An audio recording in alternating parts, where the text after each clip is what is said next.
Movie के शुरुआत में हम ह्यूनजू नाम की एक लड़की को देखते हैं जो सो रही थी, और जब ह्यूनजू गहरी नींद में थी तभी कोई उसका कंबल खींच लेता है, जिससे उसकी आंख खुल जाती है। और जैसे ही वो देखने के लिए उठती है तभी कोई पीछे से उसके बालों को पकड़कर उसे बिस्तर पर पटक देता है। और तभी हम देखते हैं कि ऐसा करने वाला कोई और नहीं बल्कि खुद उसका बाप था। तब ह्यूनजू कहती है कि आप ये क्या कर रहे हो, लेकिन उसका पिता उसे कोई जवाब नहीं देता और अपनी बेटी के जिस्म को गंदी नजरों से देखने लगता है और उससे कहता है कि मेरी बेटी कितनी बड़ी हो गई है। अब ह्यूनजू अपने पिता के मुंह से ऐसी बातें सुनकर काफी डर जाती है और रोने लगती है। उसके बाद वह अपनी बेटी के बालों को छोड़कर उसके चेहरे को छूने लगता है, जिससे ह्यूनजू और भी ज्यादा डर जाती है और उसे कुछ भी समझ में नहीं आ रहा था कि उसके साथ ये हो क्या रहा है। फिर तभी उसके पिता वहां से चले जाते हैं। उसके बाद अगले दिन ह्यूनजू की माँ खाना बना रही होती है। तभी ह्यूनजू यहाँ सोच रही थी कि पिछली रात जो उसके साथ हुआ, क्या वह उसकी माँ को बताना चाहिए। इसी दौरान उसकी बहन सोनवू भी अपने कमरे से नीचे आ जाती है और साथ ही उसका भाई भी ब्रेकफास्ट करने के लिए आकर बैठ जाता है। तभी उसके पिता भी ब्रेकफास्ट के लिए यहाँ पर आ जाते हैं और ऐसा बिहेव करते हैं कि जैसे पिछली रात उन्होंने कुछ किया ही ना हो, जिसे देखकर ह्यूनजू सोचती है कि कल रात तो ये मुझे बुरी नजरों से देख रहे थे और आज ये इतने अनजान क्यों बन रहे हैं। इसीलिए ह्यूनजू उठकर वहां से चली जाती है। तभी यहाँ पर उसकी माँ आकर खाना टेबल पर जोर से पटकती है। यहाँ किसी को भी समझ में नहीं आ रहा था कि यहाँ क्या हो रहा है। फिर यहाँ उनकी माँ अजीब तरह से खाना खाने लगती है, जैसे कि वह कई दिनों से भूखा हो। तब उनकी ऐसी हरकतें देखकर उनके बच्चे डरने लगते हैं और उसका बेटा भी खाने को उगल देता है और कहता है कि खाने में बहुत नमक है। पर तभी उनकी माँ उसी खाने को उठाकर पागलों की तरह खाने लगती है। फिर वो अपना खाया हुआ खाना अपने बेटे को भी खाने के लिए कहती है, लेकिन वो नहीं खाना चाहता था, इसीलिए वो अपने पिता की तरफ देखने लगता है। तब उसके पिता कहते हैं कि तुम नहीं खाना चाहते हैं तो मत खाओ, जिसे सुनकर उनकी माँ उनके पिता को गुस्से से देखने लगती है और प्लेट्स को नीचे फेंक देती है, जिससे बच्चे बहुत ज्यादा डर जाते हैं। और उनकी माँ उनसे कहती है कि जो भी मैं बनाती हूँ उसे चुपचाप खा लिया करो। ये कहकर वो काफी जोर से चिल्लाने लगती है, जिसे देखकर उसका बेटा डरकर रोने लगता है। लेकिन अब सवाल ये है कि उनके साथ ये सब हो क्या रहा है। दरअसल वह लोग जब से नए घर में शिफ्ट हुए हैं, उनके साथ ऐसे ही अजीब सी चीजें हो रही हैं और उनके पिता हर रात अपनी बेटी के कमरे में जाकर अजीबोगरीब हरकतें करता है। फिर उसके बाद जब सोनवू नहा रही थी तभी उसके पास कोई आकर खड़ा हो जाता है।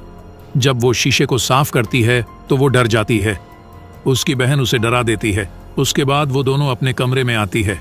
तब ह्यूनजू अपनी बहन को अपने पिता के बारे में बताती हैं कि कैसे हर रात वह उसके कमरे में आकर अजीबोगरीब हरकतें करते हैं, जिसे सुनकर सोनवू काफी हैरान हो जाती है कि उसके पिता ऐसा कैसे कर सकते हैं। तभी उनके पिता भी वहां पर आ जाते हैं, जो उनकी बातों को सुन लेते हैं, जिसके बाद वो वहां से एक चाकू उठाकर उनके ऊपर हमला करने की कोशिश करते हैं। पर सोनवू उन्हें धक्का देकर वो दोनों बहनें वहां से भाग जाती है। लेकिन तभी अचानक फिर से उनके पिता उनके सामने आ जाते हैं और वह सोनवू के बालों को पकड़कर वहां से नीचे फेंक देते हैं। तब वह सीढ़ियों में गिरकर वहीं बेहोश हो जाती है। तभी उसकी बहन ह्यूनजू डरकर वहां से भाग जाती है और एक जगह पर आकर छुप जाती है। तब उसके पिता एक हथौड़ा लेकर उसे ढूंढने लगते हैं। फिर वही दूसरी तरफ सोनवू को भी होश आ जाता है और वह अपनी बहन को ढूंढने लगती है। लेकिन जब वह पीछे मुड़कर देखती है तो उसके पिता एक हथौड़ा लेकर उसके सामने खड़े होते हैं और वो उस पर हथौड़े से हमला करने ही वाले होते हैं कि तभी ह्यूनजू जोर से चिल्लाती है, जिससे उसके पिता रुक जाते हैं।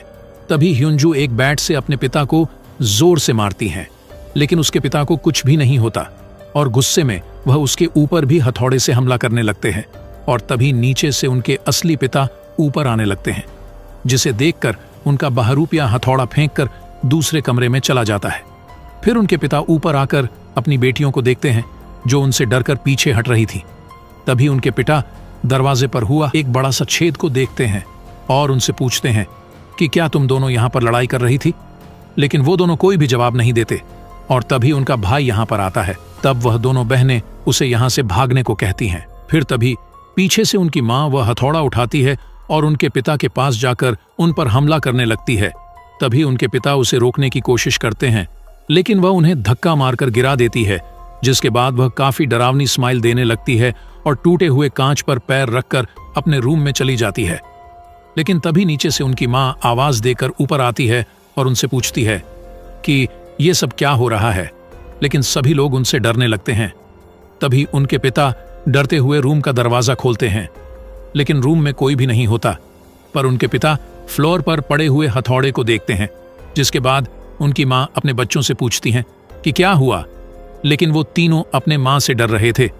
फिर अगली सुबह उनके पिता अपने भाई को घर बुलाते हैं, जो चर्च का एक फादर होता है, और अगले दिन वह उनके घर आता है। तब फादर उन्हें ऐसे ही अजीब घटनाओं के बारे में बताता है, लेकिन उसका बड़ा भाई इस सब पर विश्वास नहीं करता था।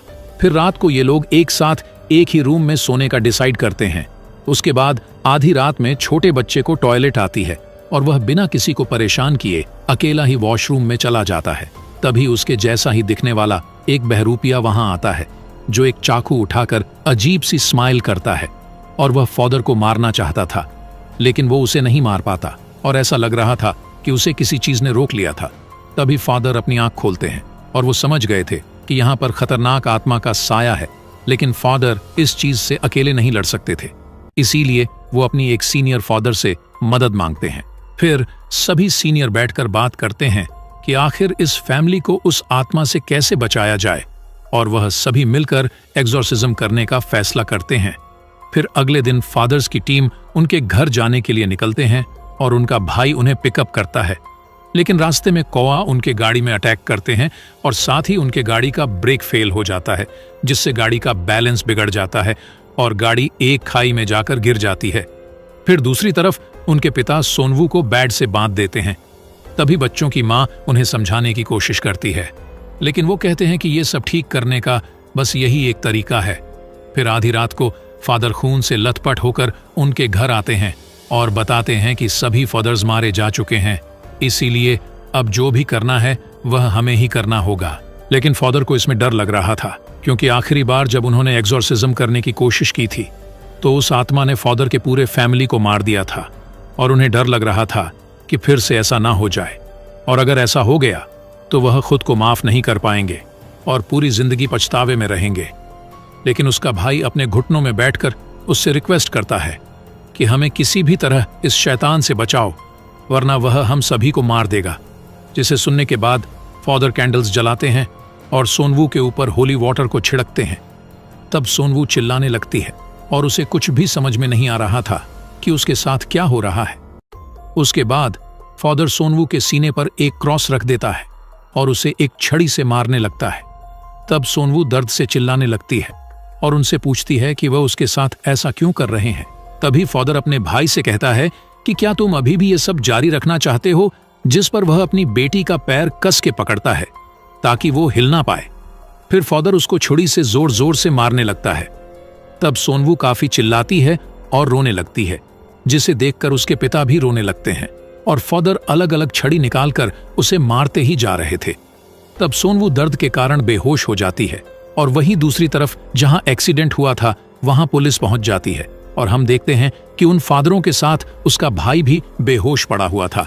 इसका मतलब घर में जो आदमी है वो उसका भाई नहीं बल्कि खुद ही शैतान है, जो कि लगातार सोनवू को पीट रहा था।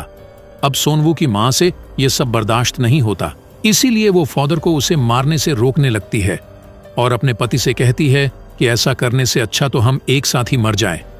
लेकिन वो अपनी पत्नी को धक्का मार देता है और अपने भाई से एक्सोर्सिज्म जारी रखने के लिए कहता है। तभी उसकी पत्नी उससे कहती है कि तुम डरपोक हो, जो गलत का साथ दे रहे हो, जिससे पति को गुस्सा आ जाता है और अपनी पत्नी का गला दबाने लगता है। तभी पत्नी एक कांच का गिलास पति के सर पे दे मारती है। तब वो भी अपनी पत्नी को दीवार पर पटक देता है, जिससे वो बेहोश हो जाती है। तभी वो अपने भाई की तरफ देखता है, जो अजीब तरह से हंस रहा था, इसीलिए वह शैतान पर भी हमला करता है, लेकिन वह उसे मारकर नीचे गिरा देता है। और जैसे ही वह शैतान उसको मारने वाला होता है कि तभी असली फादर यहाँ पर पहुंच जाते हैं और कुछ मंत्र पढ़ने लगते हैं, जिससे वह आत्मा यहाँ से चली जाती है। उसके बाद सोनवू स्टोरेज रूम की तरफ जाने लगती है, जो काफी बुरी तरह से जख्मी थी, और अपने पिता की तरफ देखते हुए पूछती है कि तुमने मुझे इतनी बुरी तरह मारने क्यों दिया। तभी फादर सोनवू के सामने एक मिरर रखते हैं, जिससे सोनवू के शरीर से वह शैतान निकल जाता है।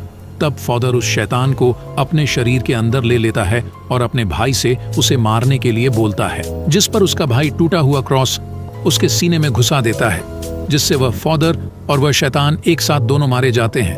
और इसी के साथ ये मूवी यहीं पर खत्म हो जाती है।